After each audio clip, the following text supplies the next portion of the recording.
Hi, everyone, and welcome back to Smoke Signals. I'm Matt Montgomery, along with head football coach and athletic director Wayne Coleman. It's week 11, and that means the Fighting Indians are in the playoffs. Coach, congratulations. Jacksonville back in the playoffs. We're going to talk a lot about your opponent this next week, but what a game at Nacogdoches to clinch the playoff spot. Your overall impression before we talk about some specifics. Just a great effort by the kids, a never give up attitude.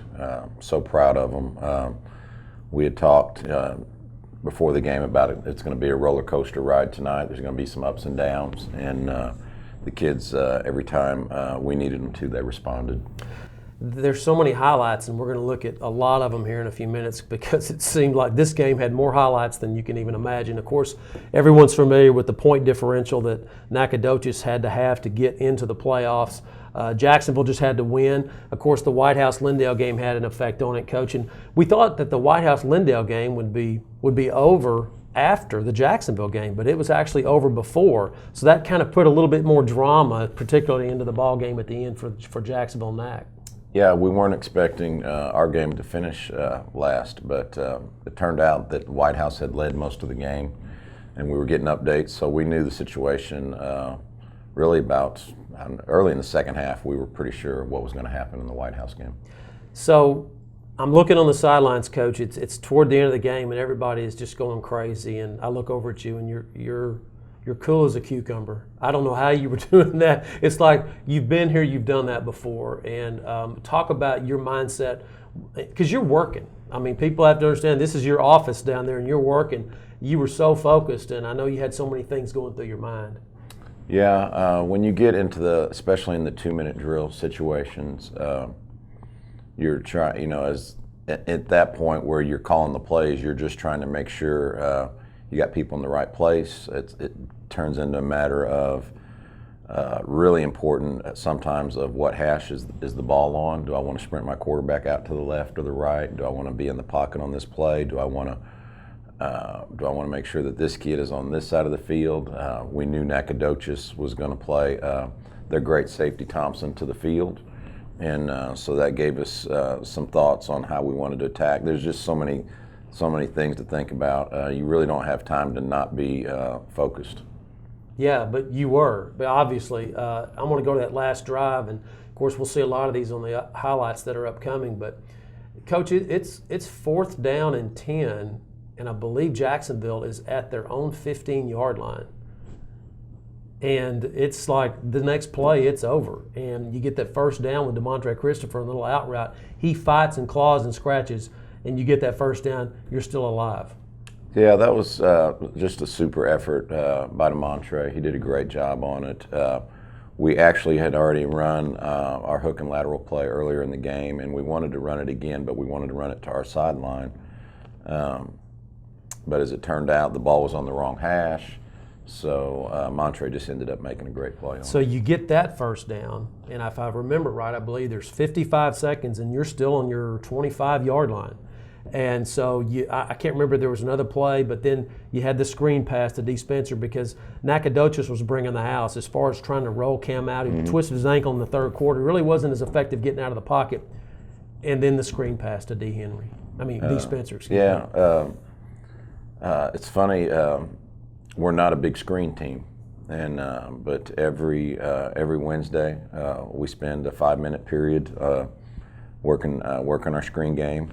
And it's just one of those deals of, as you're doing it in practice, sometimes on Wednesday you're like, oh, why are we practicing this? We're not even going to use it. And then about every third or fourth game or so, we pop it out, and it always works. So it's one of those deals that you prepare for all year, and you never know when it's going to turn out to be a big play, and it turned out to be a big play Friday. So he gets the first down, stops the clock, and he went down to about the 35, but they marked him out about the 40 or so. And so you run another play. I think there was another little pass out of bounds maybe. I think that was to DeMontre. So you're at the 30-yard line, and there's 13 seconds. From here, it would be a 47-yard field goal, which Nacogdoches had hit earlier, a 47-yarder, for Cesar Guerrero, but it's against the wind. It's 2nd down, and you're at your 30. 13 seconds. You take your shot. Yeah, we had hit him on some short passes, kind of just trying to move into field goal range, and It turned out as after each short pass we would hit, the corner would start playing a little tighter, a little tighter, a little tighter. So we were running out of room there, and of course they knew that we were trying to get into field goal range. So anyway, once the corner gets his alignment gets so tight, you can't throw the short routes anymore, and you have to make a decision here. What are you going to do here? You're going to try to create a route combination where you're going to cross receivers. If you do that, it's going to take 3 or 4 seconds to get rid of the ball. Now, if you get sacked, you lose the game, and you lose the playoff hopes. So we had to throw something that was quick, and we had to throw something that took advantage of a tight corner, and we. You'll see on the film we ran the old sucker play, and it worked. Devin Henry catches it in the end zone. I think you told me you didn't see it. I didn't see it. I was on the sidelines, but it's like you're just kind of waiting. Did he catch it? You know, when everybody starts celebrating that he caught it, and that's exactly what happened. But the game's not over. That's the touchdown. You're still down a couple of points here. Yeah, we are. And you're in the playoffs though, but with the touchdown. But you haven't won the game, which determines seeding. Yeah, it's funny because, earlier in the week you go through all the scenarios. I mean, you sit down and you say, okay, if we're down by 6, if we're down by 2, if we're down by this. Am I kicking extra points? Am I going for 2? And it was Wednesday when we said, we actually used the scenario of if we're in overtime and we score a touchdown, what are we going to do? Are we going to kick the extra point? Are we going to go for 2? Are we going to take a knee? What are we going to do? And that's when, it's a lot better to make those decisions in the middle of the week than it is on Friday night when you're nice and calm sitting in your office. So it was clear that if we ever got into that situation, it was, well, you go for 2, because even if we turn the ball over and they run it back for 2 points, we're still in the playoffs. If we get the 2 points, we win the game and we're the top seed. So it was real easy. We knew, hey, we're going for 2. The hard part was trying to get 11 guys on the field. Yeah, the celebration was so crazy. You were just, you guys, I saw the coaches, y'all were just trying to make sure you got your players out there. Nacogdoches they were obviously like distraught. And so they really, to me, they didn't get set. You got your offense set. DeMontre Christopher in the back of the end zone by himself. Yeah, just a great read by Cam High. Earlier in the game, we had run a play trying to get the ball to Will Garland and out of the backfield, and the corner that was lined up on the wide receiver had actually come off and intercepted a ball that was meant for our H-back. Well, we kind of came back. It wasn't the same play, but it was another play. We were trying to get the ball to the H-back, and the same corner came off again. Well, when he came off this time, Cam High found Montre in the back corner. It was a great read by Cam. We'll get to the highlights, and we'll see some of these plays in just a moment, but I'm going to talk about some of these seniors. Some of these guys have been 3-year starters. They were freshmen when Jacksonville went 0-10, and then their sophomore year they were 4-6. Last year 2-8. To have this happen for them in their senior year, I know that's important to you because you've talked about how you always remember your senior year and your last high school football game and those types of things. Not a good ending at Tomato Bowl last week against Lindale. But for them to do this right here, I know that you were excited for them because these guys have been through the mill. And to have their careers get to take another step forward into Week 11 this coming week, that's got to be special.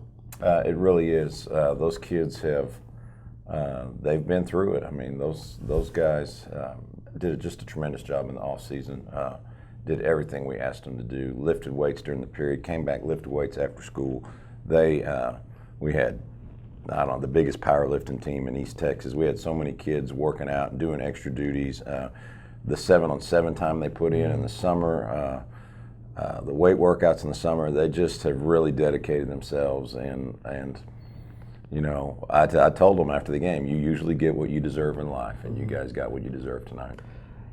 Jacksonville, Nacogdoches, and this is your second year back in Jacksonville. You were here obviously years ago, but you know about the history of Jacksonville, Nacogdoches recently. I don't know why any media outlet would not say, all right, that's the game of the week, Jacksonville, Nacogdoches. Right. These games are just crazy. They are, and it's crazy that we almost, we could have ended up in another overtime, but because of the circumstances, we didn't, because we didn't want to play for a tie. But that is, if a person just watched one football game a year and just said every year I'm going to go watch Jacksonville and Nac, they would enjoy the sport. Well, it was just an incredible game, incredible win. The last minute and 30 seconds, It went from Nacogdoches is going to the playoffs to Jacksonville is not only going to the playoffs, but Jacksonville is going to be the #1 seed. Just a huge sway of emotions that just twisted. And I know you coaches always talk about that's why you play every play. That's why every second is important. And this game proved that for sure. There were so many.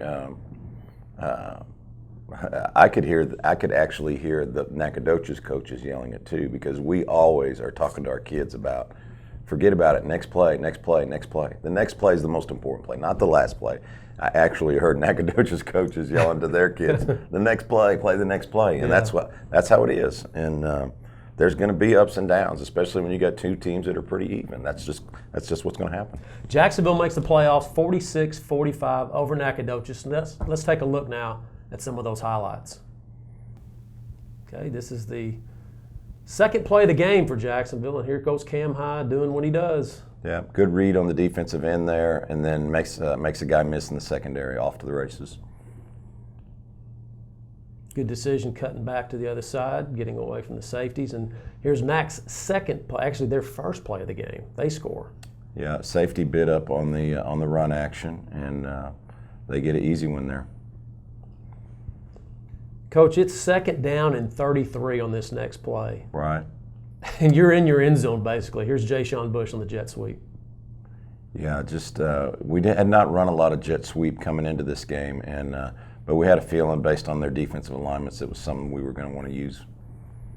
Here's Cam's second touchdown from 43 yards. Yeah, good read and squeezed in. He pulls the ball. Great block downfield by Ashton Melton. Good grief, Ashton Melton, good block. Here's a field goal by Cesar Guerrero from 33. Caesar's been solid all year long on these. I'm glad we didn't have to ask him to kick one into the wind at the end, though. Oh, my, no doubt. This is an amazing athletic interception by Ja'Shawn Bush. He high points this perfectly. Look at that. Yeah, really, he's got some ups. Ja'Shawn's vertical is great, and DeMontre Christopher made the quarterback throw the ball high on that. Here's a forced fumble. I believe Scooter Baker is the one that caused this, and then Wooda picks it up and gets down the field, about 33 yards, I believe it was. Yeah, that was a big play for us, stopping them in the red zone right there and then getting the ball back. 2 huge fumbles by Nac in the red zone. Devin Henry, here's... Yeah, the jet sweep was a really big play for us Friday night. They stripped it right here and got the ball. Devin's got to get that ball in his outside arm so the safety can't rip it out. And here's their solid quarterback, Hildebrand, drops back and hits Jed Morgan on this next play for a 64-yard touchdown pass. Yeah, we just misplayed it back there. D. Spencer thought he had a chance to make a pick there and just misplayed the ball. So with 2:42 remaining in the first half, Jacksonville gets on the board here again. Well, actually, this is a... It's Devin Henry, excuse me. On the jet sweep again. 59-yard run by Devin Henry to set up this next touchdown I was about to jump to. This is now Cam High from 12 yards out right before the half. 36 seconds remaining in the second. Yeah, good read off the jet sweep. Cam reads the end and keeps the ball. So here's a 4th and 7. Well, actually, Jacksonville, there's a Nac touchdown right here.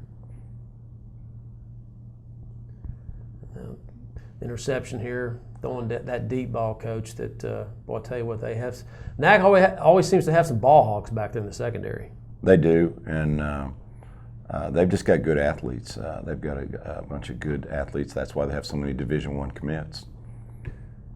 So 4th and 7 here, and you go for it, and well, did I line that up wrong? That's actually 4th and 7, and Nac goes for it, and they don't get it.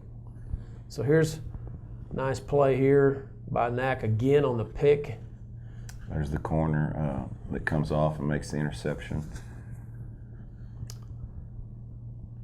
So there's a touchdown run by Nac's Phillip Jones. That cat can go too, Coach. He's a good football player. Yeah. He's got great speed and good vision. Here's that little wheel route that Jacksonville's done so well. Sending Wood out of the backfield, picks up nice gain here, 21 yards. Yeah, Cam really dropped that ball down in there, and nice catch by Wooda. just barely staying in bounds right there. So here's Woody getting stopped here, and this turns the ball back over.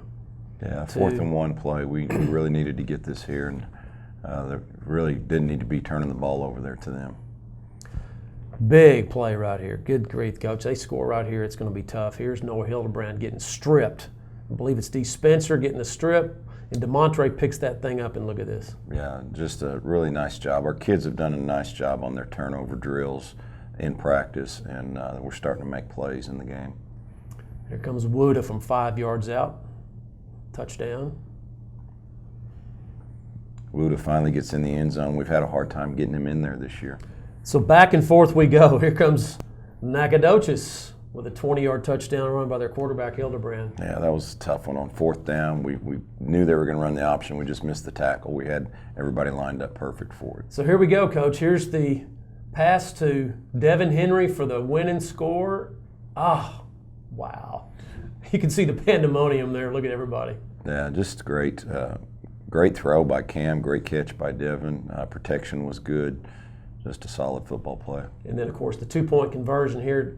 DeMontre Christopher in the back. Look at him waving. Kind of bobbles it. Hangs on to it. Made me nervous there. Yeah. Wow. So he catches, hangs on to it, and Jacksonville gets the win, 46-45 on the 2-point conversion. Coach, you finished 6-4, 3-2, and 17-5A. Great way to finish, and I know that, regardless of the 2-point conversion, whether it was successful or not, you did not want to back into the playoffs and lose by less than six or less. Yeah, it's funny. When we got the ball on the last drive there, I didn't want the kids to feel panicked. And I told them, I said, we've got a minute and a half. We've only got to go about 50 yards really here to get in field goal range and go to the playoffs. And Jadarius Blake looked at me and said, we ain't kicking a field goal, Coach. We're going to go down and win. I said, all right, well, then let's try that plan. And that's how it worked out. Yeah. Yeah, it's great when you see players like that. Jadarius Blake, a 3-year star, a senior, stepping up and saying things like that. It reminds me back years ago, and I have all these memories when Jacksonville was going for the district championship back in '99, same thing. I remember Danny Long said he wanted to kick the field goal to win it, and he said, Coach said, no, Coach, we're not doing that. We're going to drive. We're going to score a touchdown. Yeah. So you had the same experience, so that's a good feeling. Yeah, it is a good feeling. It's a really good feeling when your players are saying that. So it's week 11, and Jacksonville back in the playoffs for the first time since 2012, and Coach, this is the first winning record for Jacksonville since 2010. So big night, great win. Now it's on to Sam Houston State University Friday night at 7:30 against A&M Consolidated. They will be the number 2 seed, Division II, out of a very, very good District 18-5A. Talk about the Tigers from A&M Consolidated. What do they do well? Wow, they are. They've got some really high caliber players. They've got a Division I commit at corner. They've got another kid at safety that's been offered. And then on offense, they are a spread option team. And when I say option, I mean option, not the kind of option we are where it's read the defensive end and keep it and run. They are quarterback's going to sprint, attack an edge defender, and pitch the ball. And it makes it really tough. I mean, we're going to have to play assignment football. And they're really good at what they do. It's a true down-the-line option type offense. I've watched them on film, and it's like you said, it's not going into that A-gap on a zone read. I mean, it's getting wide. And I was trying to remember, when did Jacksonville play somebody this year? The closest I can think of somebody maybe being like that was Pine Tree, maybe, with the big kid. Maybe they ran a little down the line, but not. They were more zone read, too. Yeah, we really haven't played anybody like this. It's interesting when you watch all of their films. We haven't played anybody that runs this much option, and they haven't played anybody that runs as much zone read as we run. So as much as we're faced with the challenge of stopping their option game, they've got the same problem. They're going to have to play an offense that they haven't seen yet this year. Physically, they look a lot like Ennis to me. They do, a lot like Ennis. Maybe not Tyson Thompson on their team that can run the ball like Ennis, but very good at executing their offense. Defensively, pretty big up front. They've got a big number 60. He's a sophomore, but he is a great player. He plays on the defensive line. He'll play nose guard. They'll move him to tackle a little bit. But they've got him up front, and then they've got a 44 at linebacker that's a really solid football player, and both their outside backers are great. You altered your defense last week against Nacogdoches, and to stop Phillip Jones. And this week, I mean, you've got a different look as well against an offense that you haven't seen yet. Yeah, we're in a situation on offense where we've got basically a senior-led offensive team, and we're sitting here on defense. We're playing 8 underclassmen, and so we're asking them to do a lot of stuff. I mean, they're playing with a little bit of a short stick on that side as far as experience goes. So we're trying to give them the best advantage they can get with alignments that'll help us. And really, in the first half, defensively, we held up to the Phillip Jones last week pretty well, and then they got us a little bit in the second half. But it's going to be a challenge for our defense. These guys are one of the best offenses we've seen. Offensively, I guess you stick with what works. It'll be the zone read, and Coach, the jet sweep's been really playing a huge effect, particularly last week when Cam twisted his ankle, and it wasn't as mobile as he usually is, and the jet sweep really stepped up and helped. And may have to throw the ball some against A&M Consolidated to loosen them up some. Mm-hmm. Yeah, no doubt. They're going to bring their safeties down low and try to stop the run game. So we're going to have to take our shots down the field. Keys to the game. Well, it's been the same key really for all 5 district games for us. Try to win the turnover battle. It's just been it's been the thing that our defense does well. Really good at hawking the ball and trying to force turnovers, and we've been taking care of the ball pretty well on offense. Last week, they had a couple picks on us that were, I don't want to say fluky, but they were plays that they made that maybe they shouldn't have made. And honestly, if they would play their positions honestly, we wouldn't score on the 2-point play because of defenses cheating towards the run, and then they fall in on some of our play actions and get lucky. But I think take care of the ball and try to get a couple steals on defense. From an emotional standpoint, Coach, how do you, as a coaching staff, fight against the idea we're just glad to be here? We just won an emotional game over Nacogdoches. We're in the playoffs. How do you guard against that? How do you get your team emotionally prepared to say we're not satisfied with just being here? We try to make this playoff experience an enjoyable experience. Try to shorten the practices just a little bit, back off of the weight training just a little bit, make them see that, hey, I like being in the playoffs. This is a lot better than the regular season. Practices aren't as long. Weight training's not as tough. Try to create a more positive environment for them. Well, it's Jacksonville versus A&M Consolidated. Kickoff at 7:30 at Sam Houston State University in Huntsville. Will be on the air at 7 o'clock on 103.9, and you can see the online address right there on your screen. Tune us in if you want to pick us up on your iPad or your phone. For head coach Wayne Coleman, I'm Matt Montgomery. We'll see you next time right here on Smoke Signals.